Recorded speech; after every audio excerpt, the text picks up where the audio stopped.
Welcome. This is Cop Watch Training video number 2. I've got a video of Battousai here. It's the one where the cop got in trouble. He went so far out of bounds that he got taken off of patrol duty. There was a big press conference, and I think it led to a lawsuit or things like this. I'm not entirely 100% familiar with it yet. I'm trying to get all caught up on the details, but I'll put a link in the description so you can click on the original video. I'm going to do this all in one take. I'm going to do it unedited. I'm going to do it as concisely as possible without rambling. All I'm trying to do is from the perspective of a lawyer, when someone fluent in legalese, to add little lines here and there, tips and tricks here and there that you may want to consider. They're just suggestions. They're not advice. Battousai is the best cop watch I've ever seen on YouTube, so I got nothing for him there. I'm just saying for the viewer, it's additional information, maybe from a legal standpoint, that will help you under situations like this and help you convince the cops that they're a little bit in over their head so that they try a little bit less nonsense, because as we all know, by default when they come out they think we're dumb. They think we're just stupid as a rock and that we don't know how to verbally defend ourselves, that we don't, that we aren't lawyers or any of that. They just think we're just angry and just gonna, doing it for the fame and attention on YouTube. Alright, so that's all I'm really trying to add here. So right off the bat, as you can see, he's collecting intelligence. This is what you should do every time you go out. Look at pictures, look at Google Earth, look at the overhead satellites, look at where the public sidewalks are, what angles you'd be able to film the cars in the parking lot, what the avenues of approach they could be from them. And then you plan where you're going to be hanging out accordingly. Of course, you've got your backup there too, right? So he's just going about the filming. About 2 minutes in, they make their approach. So I'm going to fast forward to that. Okay, so here they come. Now, he's all by himself. And as you can see, they bring out 3. All right, so all kind of radio traffic and chatter has been going on for the last 2 minutes. Hey, we got somebody outside filming. It doesn't happen every day for them. Oh, and a resistor guy with some bravery to resist us. And we're going to go out there and tactfully show this person and everyone on YouTube that what he's doing is ineffective and is only going to lead to more trouble for himself. All right, so they come out with 3. They spread out, line abreast, armed to the teeth, and they're more or less... hands make a larger, arms make a larger profile. They're facing direct to him. One thing I like about this position, which is awesome, which I'm sure wasn't an accident, was there's a picnic table type thing here. You'll see it in other shots. And he uses that as a barrier between the police and himself. Very smart. Very smart. If you can see that on the overhead satellite image, no, that's a great place to be confronted. Right? Keep that distance, keep that space, like I said in my previous cop training video from yesterday. Sir, how are you? I'm Officer Tripp. I'm with Austin Police. This is Officer Smith. How's it going? Okay, so I don't know if I'm pronouncing the word Battousai right, but I'll just call him Turner. So Turner here chooses to remain silent, and that's never a bad option. Never a bad option. In fact, if you can't get all verbal ninja around cops, if you don't feel that confident, legally speaking in their legalese type language that even they don't really know a whole lot about, remaining silent's the best option. I'm going to, again, try to toss out a little bit of suggestions and quick explanations as to what might be helpful in certain situations in the future. Right now, he's remaining silent. I ain't got no problem with that. Great. I'm just noting introduction. He's trying to be friendly so far. That's cool.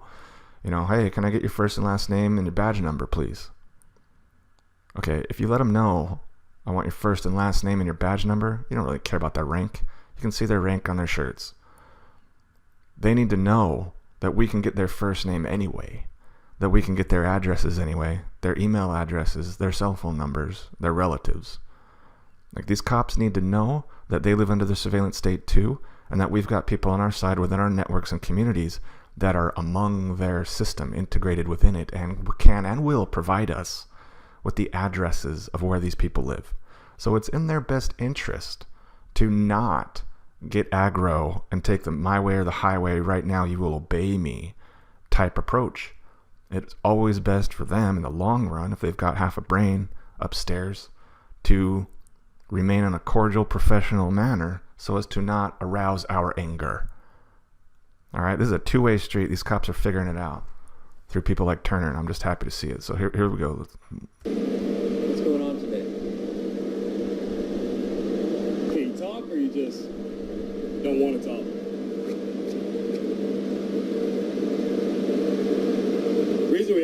because you caused kind of a scare up here, so we're trying to figure out what's going on. So. Okay, now that's a claim. You caused a scare up here. Okay, logical fallacies are your best friend. Being very familiar with logical fallacies, there's about maybe 24 more or less. Okay, Google it, look up all the logical fallacies, become very familiar with them. All right, because when someone makes a claim that's nonsense, you're probably going to be able to use a logical fallacy to embarrass them with their own words, to get them to contradict themselves, to be hypocritical, to act, threaten violence. All right, to troll them. They're going to get angry. When they get angry, they make mistakes. All right.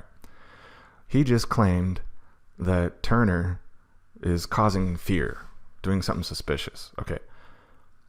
You could respond with, sir, I'm just out here on a beautiful day enjoying the public with my cell phone and some friends I've got online.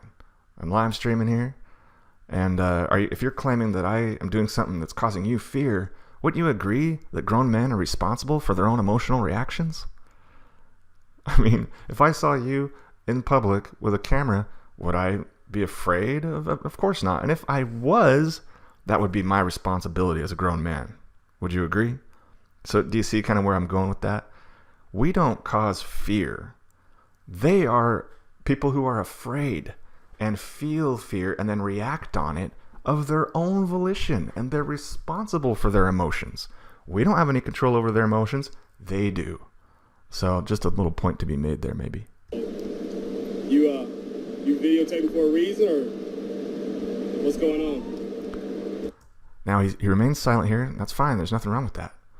But if we remain silent for a long time, it can, in their minds, justify calling us "quote unquote" suspicious. And this is suspicious behavior. Therefore, I'm justified in doing all these other things like detaining you and demanding your ID and putting you in a patrol car and making a big deal out of this, delaying you. Da da da da da da da da. We can help lower their suspicion level on the video, which is the only place where things matter, right? I'm not trying to save their fees. I'm just saying we can, on the video, lower their suspicion level by saying, I'm not casing the joint. I'm just out here as a matter of, increasing accountability and transparency for people who are paid with public monies. How about that? There's nothing dangerous thing going on here whatsoever, right? So would you mind going about your business so I can go about mine? And right there you kind of end it with an expressed desire to be left alone and to go about your business and end this interaction. That's important.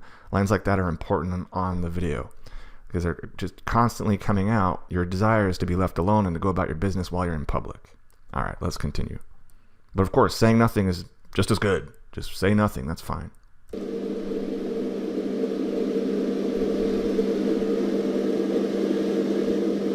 Talk to us at all, or? Now, let me talk a little quick about body language. Again, most of them directly facing you. Everyone's got a hat on. Everyone's got shades on. If you'd like me to speak with you, now this is a transition from something they're trying to accomplish to something that's advantageous for us. And in a transition, you want to piggyback on something they just said. So they've expressed a desire for Turner to talk.